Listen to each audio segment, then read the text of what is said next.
I've never been good at saying no to Jason. When we met in freshman year, he was the kind of guy everyone noticed. Tall, loud, confident in a way that made people laugh instead of roll their eyes. I was quieter, more reserved, not exactly the life of the party. But for some reason, he gravitated to me. And that's how it started. Jason, with his oversized personality, dragging me into his orbit like I had any say in the matter. 4 years later, we were still inseparable. Two guys in our 20s, stuck somewhere between college hangovers and full-time jobs, trying to pretend we weren't terrified of adulthood. We lived in the same city now, just a few blocks apart, and hung out more than most couples probably do. Game nights, beer runs, late-night texts that turned into hour-long calls about nothing. It was easy, comfortable, mostly. Except for the part where I was in love with him. Not in the hopeless romantic kind of way. I never expected anything from him.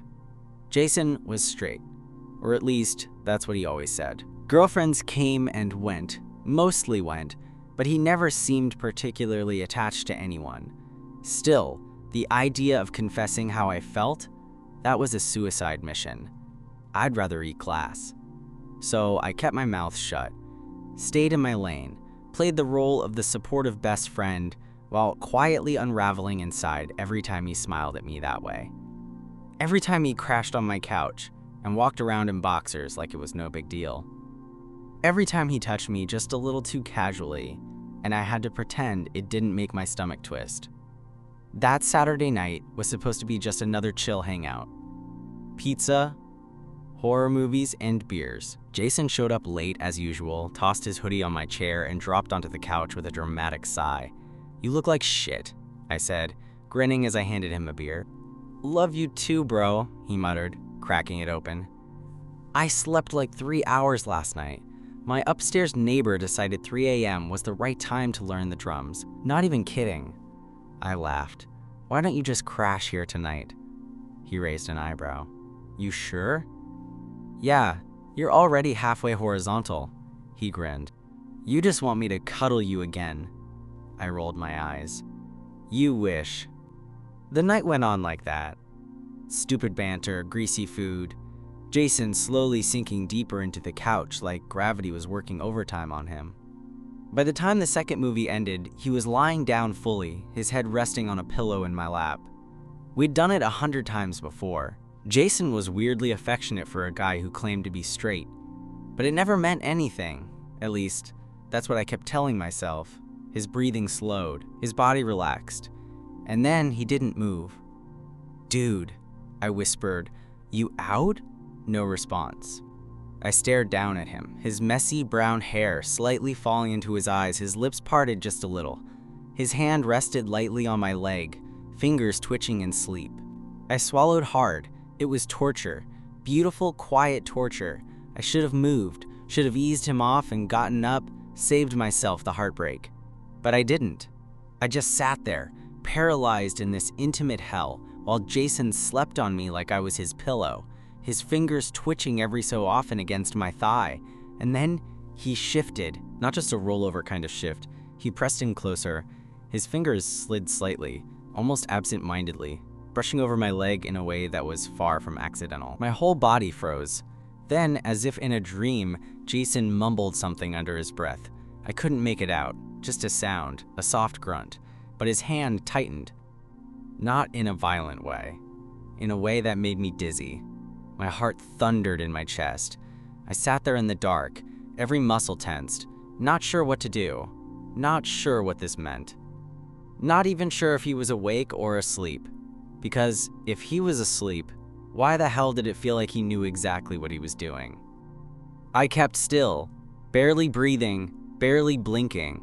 Jason's hand was resting higher up my thigh now, his fingers spread ever so slightly. It wasn't aggressive, wasn't deliberate in a way that screamed, "Awake," but it also wasn't nothing.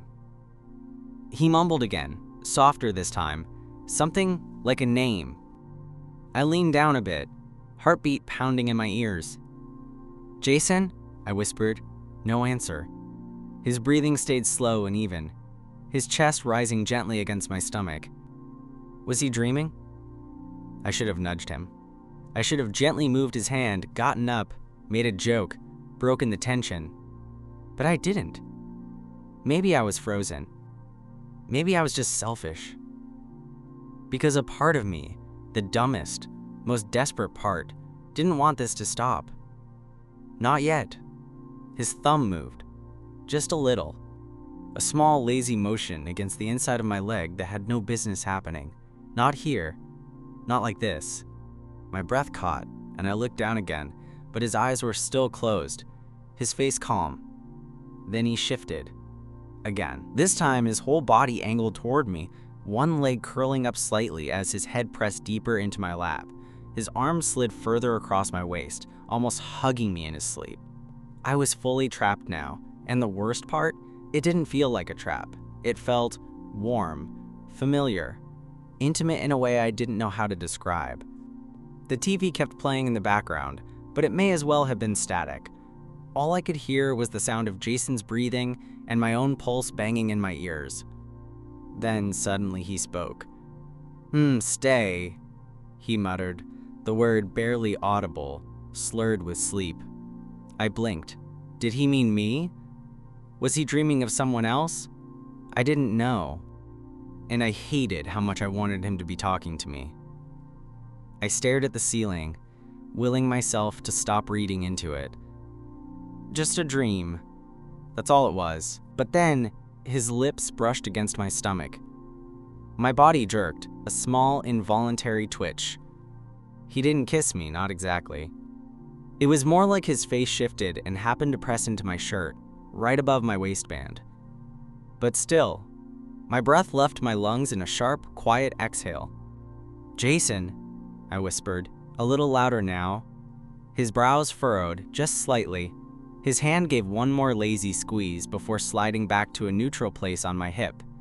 Like his body realized it had wandered too far and decided to reset. Finally, I moved. Slowly, gently, I guided his head off my lap onto a throw pillow and stood up like I was defusing a bomb. My legs were numb, and I had to sit on the edge of the coffee table to steady myself. My hands were shaking. I stared at him, still peacefully asleep like nothing had happened. Maybe nothing had happened, but my body said otherwise. My thoughts were already spiraling. What the hell was that? Was he dreaming about someone? About me? Had he done that before and I just hadn't noticed? And the most dangerous question of all, did it mean anything? I barely slept that night. Jason stayed on the couch, curled up under the blanket, his face soft and unbothered. I paced my room like a lunatic, replaying the moment over and over in my head, trying to convince myself that it wasn't what it felt like. Because if it was, then I wasn't just crazy. I was in trouble. I woke up way too early the next morning, if I'd slept at all. The sun hadn't even finished rising, but I was already lying in bed, staring at the ceiling like it owed me answers. Jason was still out on the couch. I could hear him breathing through the cracked door, the same slow, rhythmic sound I'd listened to for hours the night before, trying to figure out what the hell he'd done, or not done. I kept telling myself it was nothing, that I was just reading too much into it. But then I'd remember how his fingers curled around my hip, how his lips brushed against my stomach. No dream, no straight guy dream, looked like that. Eventually, I gave up pretending to sleep. I got up, brushed my teeth, made coffee, did everything in complete silence like I was trying not to wake a sleeping bear. 'Cause that's what it felt like.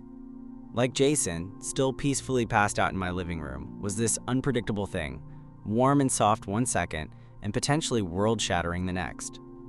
I was halfway through a cup of coffee when I heard him stir. Then came the groggy, unmistakable sound of him yawning and stretching, the creak of the couch springs as he rolled over, and finally, footsteps heading toward the kitchen. I froze, mug halfway to my mouth. He walked in shirtless, rubbing his eyes, hair all over the place.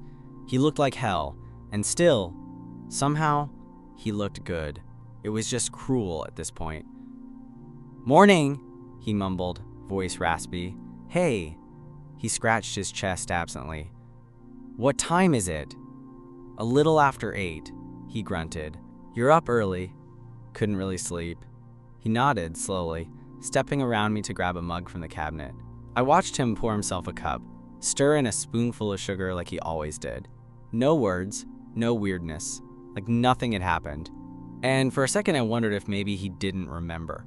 I was just about to say something dumb, like sleep okay, when he leaned against the counter and looked at me, straight on, and said, "So, last night." My stomach dropped. I swallowed. "Yeah?" He hesitated, looked down at his coffee, then back up. "Did I do something weird?" I blinked. Define weird.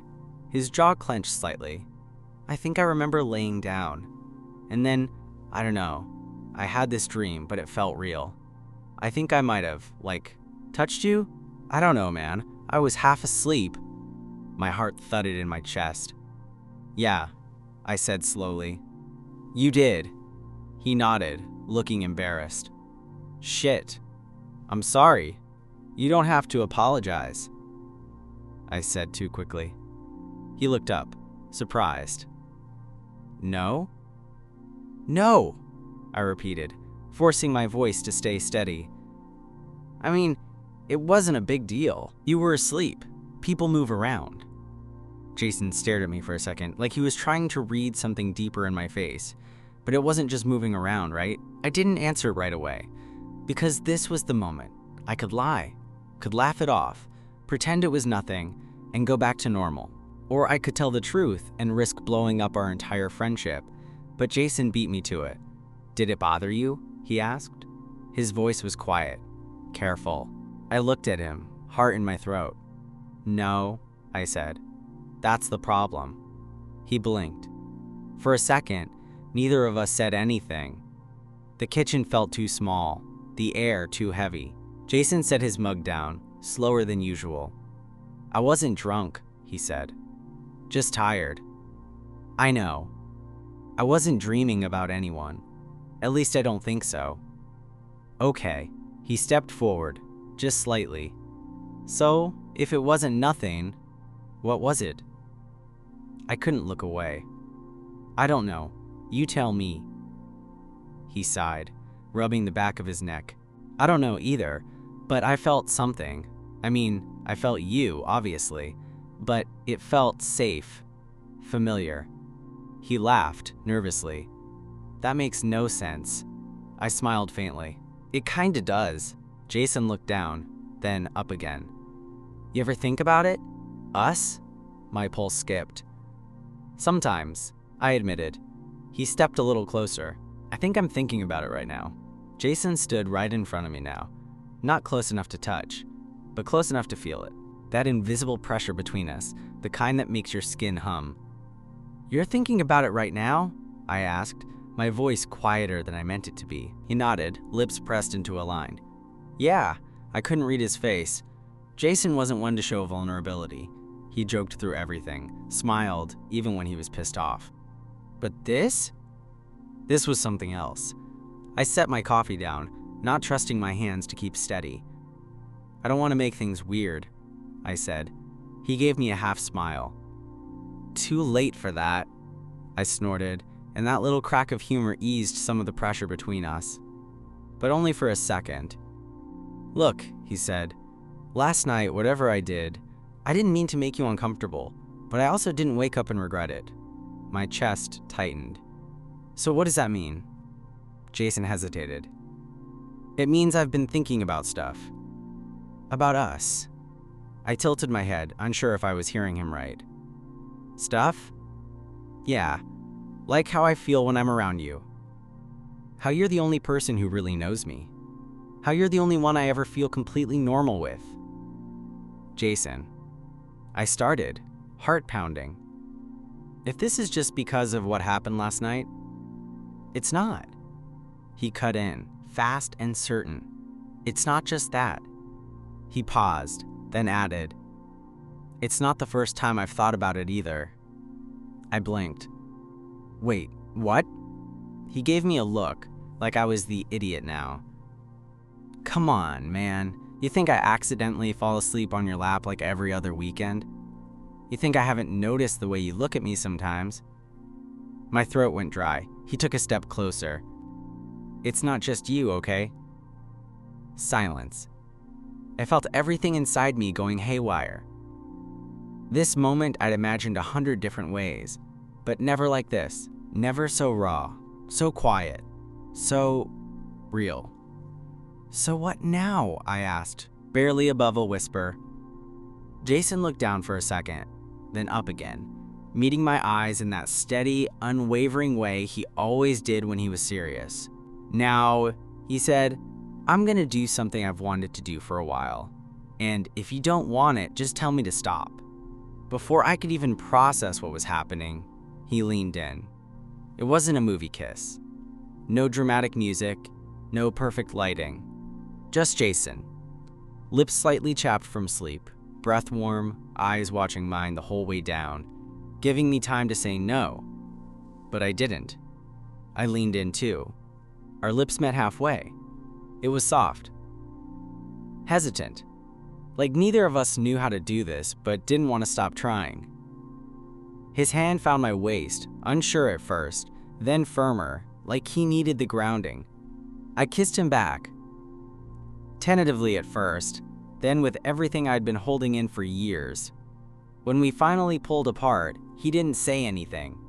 He just rested his forehead against mine, eyes closed, breathing just a little shaky. "So," I whispered. He smiled, lips brushing mine. "Yeah. So." We stayed like that for a minute. Forehead to forehead, breaths mingling, silence thick between us but not uncomfortable. Just real. Jason finally stepped back, rubbing his hand through his hair, clearly trying to play it cool. But the faint flush on his cheeks gave him away. "Well," he said, letting out a breathy laugh, "that happened." I nodded, trying not to let my own nervous grin take over. It did. He leaned against the counter like he needed support. "Okay, not gonna lie, I kinda thought you were gonna push me away." "Why?" I asked, genuinely confused. He shrugged. "Because I've been such a jackass for years? Oblivious. And you, I don't know, you're always so put together. I just thought, maybe I blew my shot." I stared at him. "Jason, I've been in love with you since sophomore year." His eyes shot up to mine. "Wait, what?" I laughed. Quiet, self-deprecating. "Yeah. So if anyone blew it, it was me. I never said anything because I thought it would mess everything up." He took a step forward again. "So we were both just being idiots?" "Pretty much." Jason sighed, then smirked. "God, we're the worst." "Speak for yourself." He gave me a playful nudge, but there was something softer in his expression now. Less guarded. Less performative. For once, Jason wasn't cracking jokes or hiding behind bravado. He was just here. And I didn't want it to end. "So what happens now?" I asked. His face turned a little serious. "I don't know. I mean, I'm still figuring things out." "You mean your sexuality?" He nodded. "Yeah. I always just assumed I was straight because that's what I was supposed to be, you know? I dated girls. I didn't question it. But lately, with you, it's been different. I don't know what that makes me, but it doesn't have to make you anything." I cut in. "Not right away. Or ever if you don't want." Jason looked relieved. "Thanks." There was a pause. Then he looked up at me, more serious this time. "But I do know one thing." "What?" "I want this. Us. Whatever it is, I don't want to pretend like last night didn't mean something." My throat tightened. "Okay," I said softly. "Okay," he repeated. Then his grin returned. "But like, can we go slow? I don't want to jump into anything and screw it up." I smiled. "Slow is good." Jason reached out and took my hand. Not like a bro handshake, but real. Fingers laced. It felt weird. New, like learning to walk all over again. But it also felt right. And for once, I wasn't the only one feeling it. That afternoon, we didn't do anything big. We just existed in the same space, this time without the usual wall of just friends between us. We watched a movie, some dumb action flick, except this time, when he lay down on the couch, he pulled me with him. No jokes, no pillow barriers, just us. At one point, I glanced over and caught him watching me. "What?" He shrugged, a little shy for once. "Just making sure this is real." I leaned over and kissed his cheek. It is. The next few days felt surreal, not in the "we're suddenly a couple" kind of way.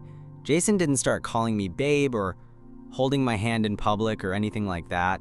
Honestly, to anyone watching from the outside, we were just the same two best friends doing what we always did. Ordering takeout, arguing over who got the last slice of pizza, playing co-op games until way too late. But there was something different under the surface now. It was in the way he lingered in doorways before walking into a room, in the way he'd sometimes touch my back without even realizing it, in the way our knees stayed touching when we sat too close on the couch. Those little things added up, tiny confirmations that this wasn't just a phase or a heat-of-the-moment mistake. Jason didn't talk much about how he was feeling, at least not at first, but I could tell he was thinking about it constantly. He'd go quiet sometimes, eyes distant, chewing the inside of his cheek like he was sorting through 100 conversations in his head. I didn't push him, but then one night he broke the silence. We were lying on my bed, not touching, just close enough to feel the other's warmth. The lights were off, except for the dull glow of the city through the blinds. It was one of those nights where the air felt heavier than usual, like something needed to be said. Jason spoke first. "Can I ask you something?" "Of course." He turned his head toward me. "Were you scared?" I glanced over. "When?" "When you first realized that you liked guys." I exhaled slowly. "Yeah, definitely." "What scared you the most?" I thought for a second. "That someone would look at me different. That people I cared about would treat me like I was suddenly someone else. Or worse, like I was disgusting." Jason nodded slowly, his brow furrowed. "I think I'm scared of that too," he said. "You don't have to have all the answers," I told him. I didn't. I still don't. He was quiet for a minute, then whispered, "But I know how I feel around you." I swallowed. "And how's that?" "Safe. Comfortable. Like, I don't have to try so hard to be this version of myself that everyone expects me to be." That hit me harder than I expected. "You've never had to try around me," I said quietly. "I know," he replied. "That's why I think this means something." Then he rolled onto his side, reaching for my hand under the covers. His fingers found mine in the dark, and we just lay there, hands clasped between us, hearts racing quietly in sync. Eventually, he whispered, "Do you think we're gonna screw this up?" I smiled at the ceiling. "Probably, but maybe not today." He laughed softly. "Cool, I'll take that." By the weekend, things were still new and awkward in that sweet, fragile way. Like we were testing the boundaries of something we didn't quite know how to name. He hadn't told anyone, and I hadn't asked if he planned to. It wasn't time for that yet. We were still figuring out how to be us. But on Saturday morning, we had our first real couple moment. I woke up to the smell of eggs and burnt toast. Jason was in the kitchen, shirtless, hair a disaster, flipping pancakes with way more confidence than he deserved. He looked over when I walked in. "I was gonna bring you breakfast in bed, but I burned like half of it." I raised an eyebrow. "Was this an apology?" He shrugged. "More like a boyfriend trial run." I laughed, shaking my head. "You're terrible at it," he grinned. "Yeah, but you're still here." And that was the thing, I was. And so was he. We didn't label anything right away. There was no "so what are we" talk. No big declaration. It just unfolded day by day. Soft touches that lingered too long to be accidental. Glances across the room that carried more weight than they used to. And the kind of closeness that didn't need words anymore. But eventually, we hit a wall. And it wasn't a fight, not yet. It was the kind of wall that sneaks up on you when something real starts to settle in, and you realize you're not just playing anymore. It happened when we ran into someone from Jason's past. We were walking down 4th Street on our way to grab coffee, and out of nowhere, this girl popped up in front of us. Blonde, tall, clearly surprised to see him. "Jason?" she said, voice lilting like it had practiced sounding casual. "Emily," he replied, blinking. "Wow, it's been forever. Since, like, junior year?" She laughed. "God, you look the same." Jason smiled awkwardly. Yeah, you too." And then she looked at me. "You're the roommate, right? The quiet one?" I forced a polite smile. Something like that. Jason's hand was not in mine. His body language shifted. He turned slightly away from me, almost like I was just a guy he happened to be walking next to. It wasn't huge, it wasn't aggressive, but I noticed. We made small talk for a few minutes. She complimented his hair, he laughed too loudly, and then she gave him that look, like she wouldn't mind picking up where they left off if he ever changed his mind. We said goodbye, and as soon as we turned the corner, the silence between us changed. I waited until we were sitting outside the coffee shop before saying anything. "You didn't correct her," I said. Jason frowned. "What?" "When she said I was your roommate." He looked uncomfortable. I didn't think it mattered. It did to me. He leaned back in his chair, running a hand through his hair. "Look, she's from a different part of my life, okay?" I panicked. "Why? Because you didn't want her to think you're dating me?" Jason flinched like I'd slapped him. "Come on, that's not fair." "Isn't it?" He rubbed his temples. "I'm still figuring it out. This thing between us, it's new. I haven't told anyone. I haven't even said the words out loud yet." "And that's fine," I said, trying to keep my voice calm. "But it's not new to me. I've been carrying this for years. And I can't keep doing it if I'm going to keep being treated like your secret." He looked at me then, really looked at me. And I saw it. The panic, the fear, but also the guilt. "I'm sorry," he said quietly. I nodded. "I know. I don't want to lose you." "Then don't," I said. "But you have to decide what you want. Not just from me, but from yourself." The conversation ended there, not because we were done, but because we weren't ready to finish it. That night, Jason didn't go home. He stayed at my place but didn't climb into my bed like he usually did. He crashed on the couch. No goodnight kiss. No silent touches. Just a quiet in the air that felt a little too sharp. I lay in bed, staring at the ceiling, wondering if this was it. If that one awkward moment in front of an old flame had undone everything we'd started building. But just when I was about to drift off, my bedroom door creaked open. Jason stood there, backlit by the hallway light. He looked exhausted, but determined. He walked over, climbed into the bed, and laid down beside me. "Can I ask you something?" he whispered. I turned my head toward him. "Yeah?" His voice was barely a breath. "Are you scared?" I thought about it, then nodded. "Every day." "Me too." We lay there in the dark for a moment, before he said, "But I think I'd rather be scared with you than safe without you." My chest tightened. "Is that your version of a label?" He laughed under his breath. "Maybe, but if you want something more official, ask me again tomorrow." I smiled into the darkness. "Okay," I said, "tomorrow." He stayed in my bed that night, not in a way that was sexual or dramatic or made for TV. He just stayed close. One arm draped across my chest, one leg tangled loosely over mine.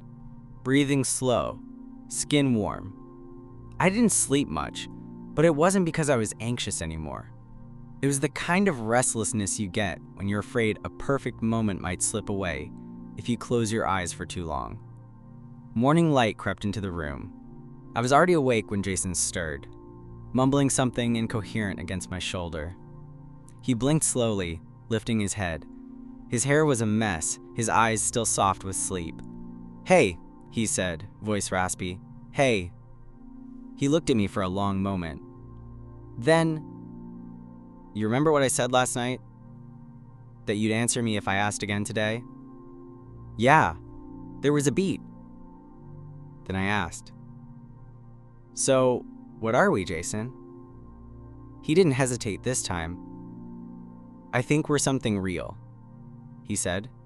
"I think we've been something real for a long time. I was just too stupid to see it."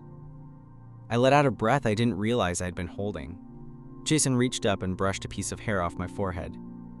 "I'm not going to pretend I have it all figured out, but I know I want this. I want you, and I'm not going to keep hiding that." I stared at him. "So you're okay if people know?" He nodded. "Yeah, scared as hell. But yeah, I couldn't help the grin that spread across my face. I can work with scared." "Good," he said, leaning in. "Because I'm also in love with you." I froze. "What?" Jason chuckled. "Don't make me say it again." "No, say it again." He rolled his eyes dramatically but smiled. "I love you, dumbass." I laughed, full and real this time, and kissed him. Slow, certain, without hesitation. Later that week, we told a few close friends. Jason came out to his older brother over coffee. He was nervous as hell, and the conversation wasn't perfect, but it wasn't a disaster either. People were more accepting than he expected. We took it slow, like we promised. Some days were awkward. Some days felt like we were still figuring out how to be something other than best friends. But every day, we got a little better at it. We kissed more, fought a little, made up faster, held hands in public, ate dinner on the floor in front of the TV like nothing had changed, and everything had. One night, a few months later, we were lying on the same couch he'd once fallen asleep on, back when none of this had started yet. Or maybe when it had just started, and we didn't know it yet. He looked at me and said, "You know, sometimes I still can't believe I did that." "Fell asleep on my lap?" "No," he smirked. "Let you go all those years without knowing how I really felt." I looked at him, soft and serious.